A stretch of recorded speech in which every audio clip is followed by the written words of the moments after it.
Hi, good morning. Thank you for joining me. This morning, I'll be sharing about profit reinvestment clause. So, profit reinvestment clause sometimes can be found in a shareholders agreement. So, if you're in a company, a shareholder in a scenario berhad, you would like to want to listen a bit more about what is a profit reinvestment clause.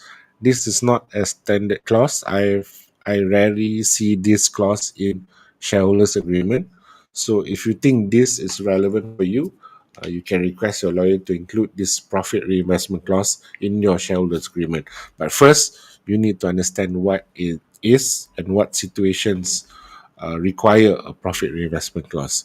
So imagine this: a tech startup has a profitable year. One shareholder demands dividends to recoup their investment, while the founders want to reinvest profits into R&D to compete with rivals. So sometimes this happens. If you have a partner, one shareholder wants the dividends because they want the money due to the hard work. The other partner wants to a bit more conservative, may want to save some, may want to use some for uh, R&D for development and growth of the company. So this is why a profit reinvestment clause is important. So one is to manage expectations. So when you go into business, not everyone has the same expectations. You can't say all investors want to recoup their investments immediately.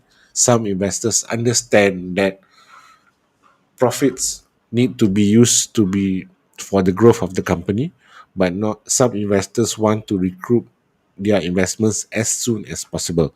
So most importantly, this profit reinvestment clause is to manage expectations of partners. Secondly, it balances short-term gains versus long-term vision. So do you want to get profits as much as possible on on the short term, or do you want to go long term for the growth of the company? So having this actually goes back to number one, managers expectation between all the partners, all the investors and all the shareholders in the company.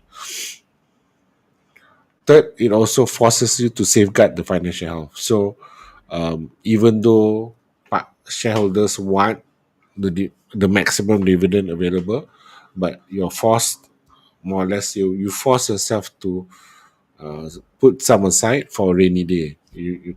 Because you never know. Even if you don't reinvest it, you put it in savings. And fourthly, it attracts investors. Investors want to know that you have a plan. So even if we get profits, not everything will be taken and be used. Some will be set aside for savings, for development, for growth.